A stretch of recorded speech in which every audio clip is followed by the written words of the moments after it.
advice would you want to give to men who want to really kind of live their life? I mean, because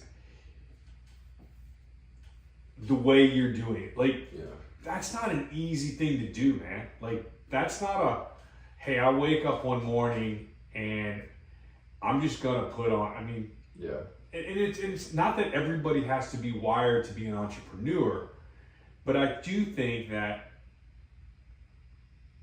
the hard part is, and what I've seen in a lot of coaching, and in a lot of the groups that I've led, and is that there is I don't want to say a lack of hope, but they think it has to be this some monumentous thing. Like you just kept saying over and over, it was little bitty things that I did. And those are the little bitty things that honestly drew me to you guys when we first started talking.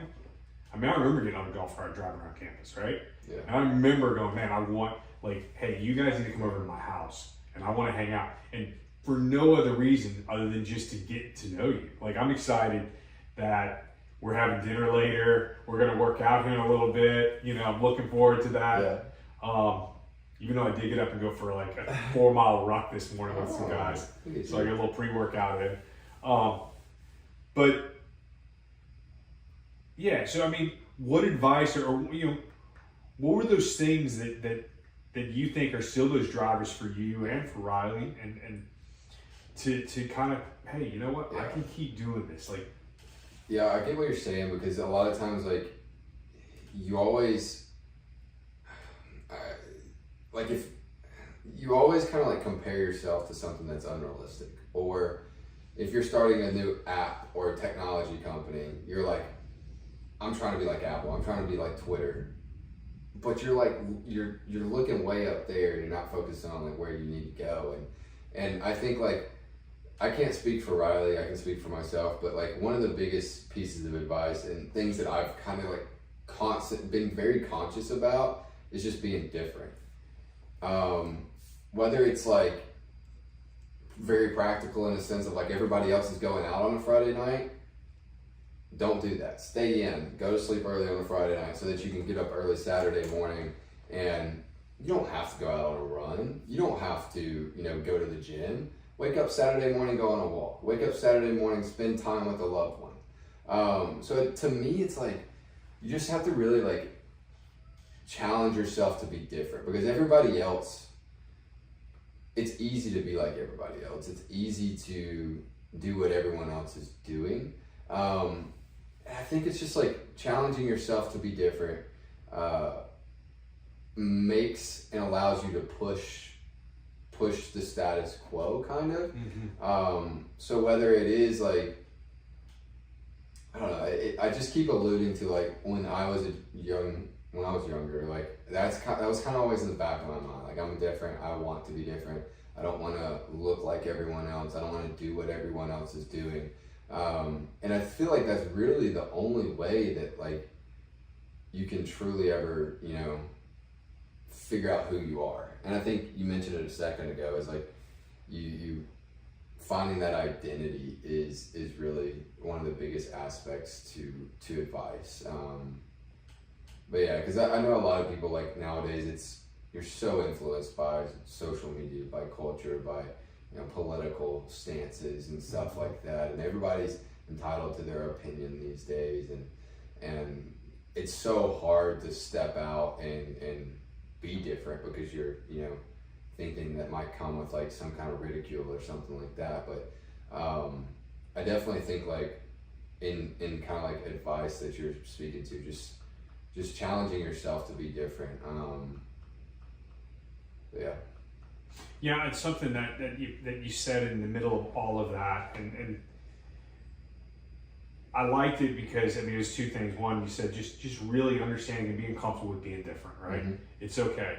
But you also said, like, you don't have to get up and work out every day, or you don't have to get out and grind like that, right? Mm-hmm. But get up and go for a walk. Yeah. And it was one of the things that I had to realize on my journey getting to where I'm at right now. Was like, I'm not going to be, you know, when I first started working, I started really making it, when God really started working in my life and going, hey, listen, Wade, there's something more that I have planned for you. And he started pulling back that curtain and revealing to me and me really seeing my identity, because mine was wrapped up in, hey, I'm a chef. I'm going to be the superstar chef. And I was getting invited to go cook at events, and I was getting followed on my old Instagram. So, I mean, all that stuff, right? All those things were happening, and it was going well. My wife wasn't really happy. My kids weren't really happy. I was exhausted all the time. I was pursuing things that were not wrapped up in who God created me to be and in my true identity. And it took me realizing that same thing of, hey, I don't have to be the fastest, strongest guy. I just need to go out and do this one thing. And it meant, for me, it honestly started with a journey of a lot of prayer. Yeah. But this journey of fitness for me at one point, because I was horrible. I was not in good shape. And I had a guy, and he was like, well, just start walking. Yeah. And it was like, man, that's never going to get me. That's never going to get my weight off. That's never going to get me fit to go do these things. But it did. Yeah. And now 6 years later, like you and I, we work out, and you can keep up with me. It's very interesting, because I feel like there's a direct correlation, and there's just like some kind of connect between, like, what are the things that you might struggle with? It might be financials, it might be mental health. And you really, like, if you want to take the time and you want to break down, you know, the struggles of financials, it's probably a spending habit, or, you know, you have the wrong view of money. If it's mental health, it's probably identity, or it's probably influence from other people. And it's crazy to think like there's some kind of disconnect between all of those things that you could struggle with. And I think one of the most practical, overreaching ways to address and combat a lot of that stuff is like a physical routine. Whether that's, you don't have to go to the gym every single day, or you don't have to be the person that wakes up at 5 a.m. and hits a cold tub every morning, but like having some kind of like measurement, and a measurement of a routine or measurement of a physical aspect. Whether it's, okay, every day I'm going to get 10,000 steps, or every day I'm going to drink a gallon of water, or every day I'm going to make my bed in the morning before I leave my room. And I think like having those very small, like those are things that even the most unfit person could start doing tomorrow. And I think like challenging yourself to give yourself like a attainable milestone, and you kind of hit with that dopamine effect of like, hey, I can do this. I can change. And if you keep compounding that and like domino effect to that, that's going to build habits and mental strength and like habitual strength of like combating your financial issues of that spending habit, saying like, hey, I'm strong enough to where I don't need to go buy that Starbucks coffee every day. Yeah. Or I'm strong enough to where I know the opinions of others don't matter who I am, because I can get up every day and I can hit my 10,000 steps. I've been doing that for a week, and look at me now, I'm doing 1,200 steps, or I'm actually starting to jog instead of walk. Yeah. And I think there's a direct correlation. And so like kind of relating back to your advice standpoint, like for me personally, I'm a big like set a goal and then get on a journey and a process to attain it. Whether that's a savings goal, a financial, whether that's a relationship goal or a fitness goal. For me, it's most practical in a fitness world. So recently, one of the most recent things I did was a marathon. I actually ran a marathon a couple weeks ago, and I went at the beginning of the year and I said, this is like one thing that I want to do this year, and got on a 12-week plan of it. And it's the whole journey and the process of it that I really enjoy. And there was a point in that process, it's like a 12-week plan. I want to say it was probably week 8, where, you know, you're running 4 days a week, and I would say I'm in very good shape. So this isn't, you know, not tooting my own horn, but you're running on a Monday, a Tuesday, and a Thursday, and a Saturday. You're running 5 on Monday, 8 on Tuesday, 5 on Thursday, and then that week specifically, I had to run 21 on Saturday. And for me, I live in Tampa, St. Pete area, and the humidity and everything's crazy. So, you know, the previous week I ran 18, and that was the first time I'd ever ran 18 in my life, and I was sore. body was hurting, but like I did it. I, didn't stop. I didn't have to walk. Like, it was one of those things where, okay, you did it. You got that dopamine hit. And then the next week I'm like, okay, just on to the next one, 21. And that day after I finished the 21, I had to stop. I had to walk. That was the first time in my life ever running physically where I mentally could not overcome what I had to do.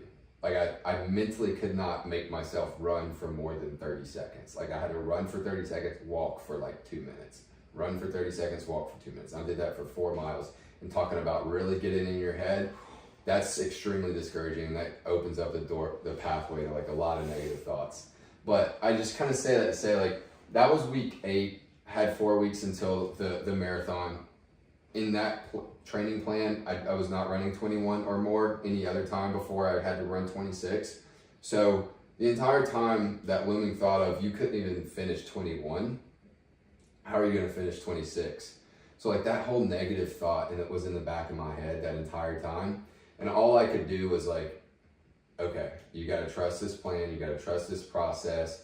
You've always been able to, move on to the next thing. And eventually that led to, race day, where at that race day, I was like, okay, I'm just going to go. I don't know what's going to be the outcome. I don't know what it's going to, entail. I was dialed in on nutrition and, supplements and stuff like that. And, granted, the temperature was a lot different in Washington, D.C. than it was in Tampa, but I ended up finishing the 26 without stopping, without walking. My goal was like under 4 hours, and I did it at 3:50, 3:55.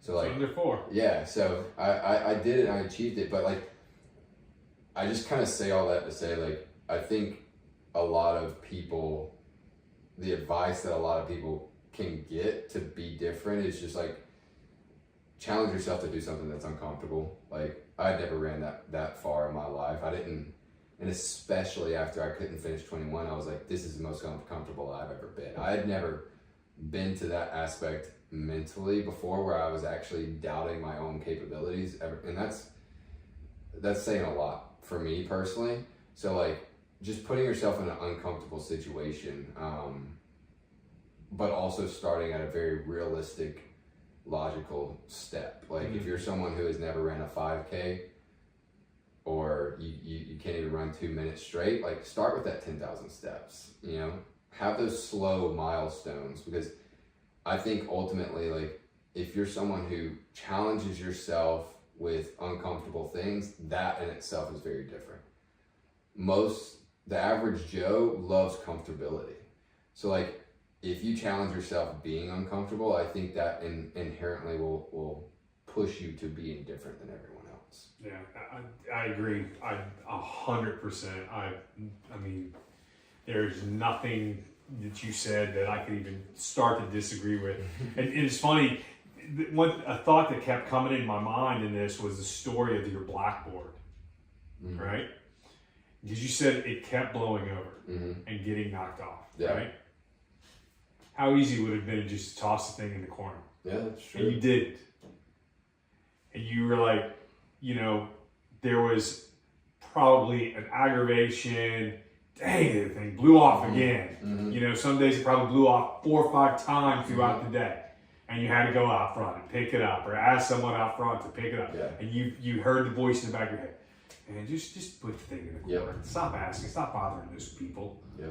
But you didn't, and you strove through it. And now, when you go into your places, it's still a blackboard, but now it's like it's built into your restaurant. It's built into your business. It's part of what it was. And if you would have stopped and just said, hey, you know what? The verse isn't that important. The blackboard's not that important. I'm just going to sit over in the corner. What would have happened? That's probably, you saying that right there and like picking that out of this entire conversation is probably one of the coolest things I've ever heard. That's not me, man. Well, I've never related that to any part of our story, but hearing you say it is so accurate to like the entire journey of like, my life. And Riley and I have been together in our business partnership for a while, and I think that's very accurate as to how our business has gone as well. appreciate you saying that, because that's one of those moments for me where it's like, wow. I mean, it shows to me, it shows who I know when I see Zach. I say this very, very humbly.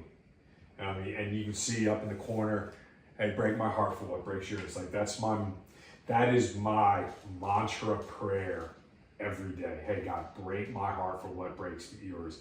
Let me see what you see. Yeah. And I really feel I've been very fortunate that God's, that's all I can explain it for, has given me a little bit of that vision to where I can look at someone and I can see that. And there are some guys I know that are friends of mine that I get sick because I can feel it. Mm-hmm. But that was something that was just like when I met you guys, like that's what was drawing me into you guys. Mm-hmm. And it wasn't that what broke your heart, but it was like seeing that passion, that knowing who you are. And the cool thing is, I think you even know this, is that it's been a journey and it's still a journey. Like you're constantly going back and kind of refining that, you know. At Forge Leader, we have a process we use called the trail markers, and it starts with understanding your purpose and kind of defining that. And I tell everybody this: I hate that question. Like, what is my purpose? It's the wrong one to ask. It is literally the most selfish question you can ask, because it's 100% focused on you. Yeah. So I always ask the question: who are you supposed to serve? Hey, you guys have put it in your thing. Be a good human. Right? So yes, that's a very big subset, but you've been able to dial that in. But we walk our clients through this process of understanding who they are, what they need to do next, which is, you know, now how do we help them form the strategies, the objectives, and the key results that they need to get to move forward, identifying the right people in their lives, how they're communicating. But then the key to the whole thing is this repeatable process on the backside of what we do, and that's what you've been talking about all morning or afternoon here with me, is how through your life and through your experience, I see you just constantly repeating these things over and over, just like training. Yeah. And you've been able to let God kind of continue to focus in on where you're supposed to go and who you are and what He's got planned for you, and you maintain this place of humility and open hand, which is just like, it gets me excited. You know what I mean? Like, yeah. I love it when people ask me about you guys, and I'm able to tell them, like, this is what they do, and this is why you know, without a doubt.